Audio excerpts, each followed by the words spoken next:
الآن في تصور للمسجد النبوي في العهد النبوي.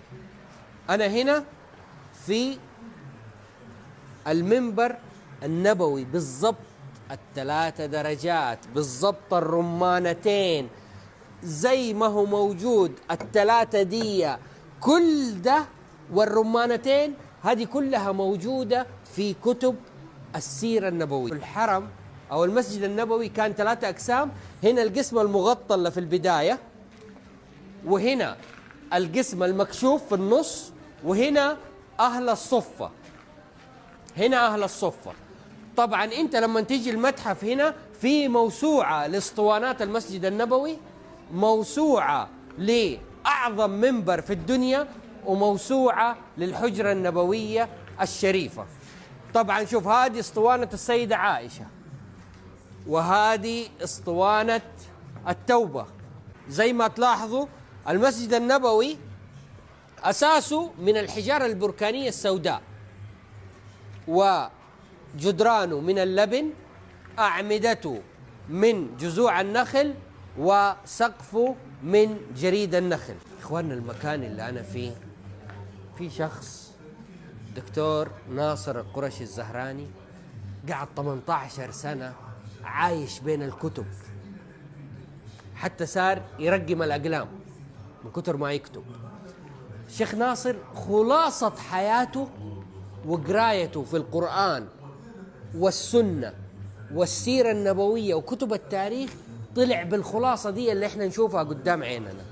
يعني انك انت تشوف مكان زي الحجرة النبوية انت تخشه، هذا موضوع ما هو سهل.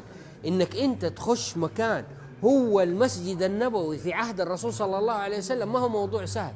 طبعا المتحف فيه أقسام مرة كثيرة، وأنا أدعو الجميع، أي أحد، أرجع أكررها تاني، يجي المدينة إذا ما جاء متحف السيرة النبوية فاتوا شيء كثير. هذا تصور لبير بيروحاء، هذا الآن داخل المسجد النبوي الشريف عند باب 22، ويسمى بير أبي طلحة. أنا في خيمة تذكرنا بخيمة أم معبد. أم معبد هذا الشخص إلا وصف النبي صلى الله عليه وسلم وصف خلقي، يعني أنا ما شفت أحد وصف النبي صلى الله عليه وسلم بوضوح زي أم معبد. تعالوا أوريكم هنا خيمة الطب النبوي. أقول لك حاجة، تعرف الدكاترة الأطباء والطبيبات اللي في العهد النبوي مسجلين أسمائهم هنا موجودة، والأشياء اللي كان الرسول صلى الله عليه وسلم يعالج فيها، إذا جسم بدنيا أو روحيا. تعال تفرج.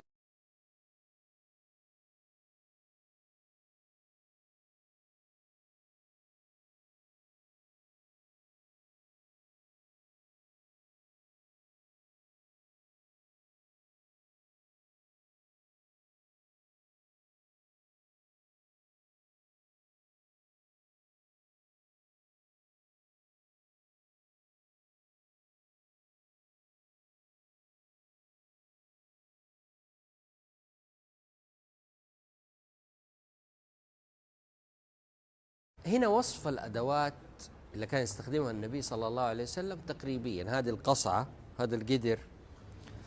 طبعا من الأطعمة المحببة للرسول صلى الله عليه وسلم القرع. هنا الرحى اللي يعني يستخدموه لطحن الحبوب، طبعا هذه للتحريك، وهنا الفتحة دي يدخلوا فيها نوع من أنواع الحبوب. المسجد النبوي في العصر النبوي ياخدك لحقبة تاريخية عظيمة.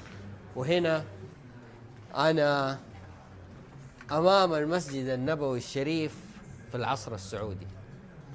اليوم يعني الله يديم علينا حكامنا، ويديم علينا الرخاء اللي احنا عايشينه، ويديم علينا محبتنا وحبنا لخدمة الحاج والمعتمر.